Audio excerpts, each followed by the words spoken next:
Parfois, il semble que Dieu non seulement ne nous accorde pas la bénédiction, mais que volontairement il la retient. Car ce n'est pas la même chose lorsque Dieu retient sa bénédiction ou lorsqu'il ne l'accorde pas. Parfois, à cause de l'énergie dépensée et des dons mis en œuvre, nous sommes certains d'avoir des résultats, mais cependant les résultats espérés font défaut. Nous avons travaillé toute la nuit sans rien prendre. Telle est notre expérience. Bien entendu, nous n'espérions pas du tout un si maigre résultat, mais pourquoi tout ce travail en vain? Dieu a retiré sa bénédiction. Je me demande si vous êtes bien conscient de l'importance de cette question. La polémique ne servait à rien dans cette affaire. Il ne s'agit pas de voir si vous avez beaucoup travaillé, mais si vous avez bien fait ou mal fait. Non, ce n'est pas tout cela. Ce qui doit être considéré, c'est de savoir si la bénédiction de Dieu a reposé sur notre travail, tout simplement. Le fait de bien faire ou de mal faire n'est pas à prendre en considération. Est-ce que la bénédiction de Dieu repose sur ce travail? Est-il possible que nous ayons tant travaillé et qu'il n'y ait eu aucune bénédiction? Le but de notre passage ici-bas, ce n'est pas de faire des choses qui soient droites ou bien sur le plan moral, mais que nous soyons des vases pour la bénédiction divine. David a fait des erreurs. Abraham en a aussi commises. Isaac ne fut pas non plus un modèle dans ce domaine. En ce qui concerne Jacob, c'était un trompeur, mais la bénédiction de Dieu se manifestait dans chacune de ses vies. Peut-être que beaucoup d'entre nous sont sous bien des rapports, loin de ressembler à Jacob. Mais quelle sera la finalité si Dieu ne nous bénit pas?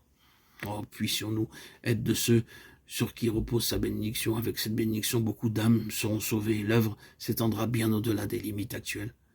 Sans cette bénédiction, les perdus ne seront pas conduits au Seigneur et les croyants ne seront pas édifiés. Ils ne se donneront pas eux-mêmes à Dieu avec tout ce qu'ils possèdent pour être envoyés en d'autres lieux à cause de son nom. Nous avons un urgent besoin de la bénédiction du Seigneur. Même si la chose peut être considérée comme petite, même si nous avons fait des erreurs par le passé que nous pensions préjudiciables pour l'œuvre future, à l'heure de Dieu, le courant de la bénédiction divine coulera. Nous pourrons nous tromper dans le choix d'un cantique, le message qui sera donné pourra paraître inadapté à l'auditoire. Cependant, l'auditoire sera béni. Ces choses pourront se répéter dans d'autres occasions, mais le message sera béni et les besoins des enfants de Dieu seront satisfaits. Ne vous méprenez pas sur mes propos. Je ne suggère pas que cela importe peu que notre travail soit fait avec peu de soin. Je sais seulement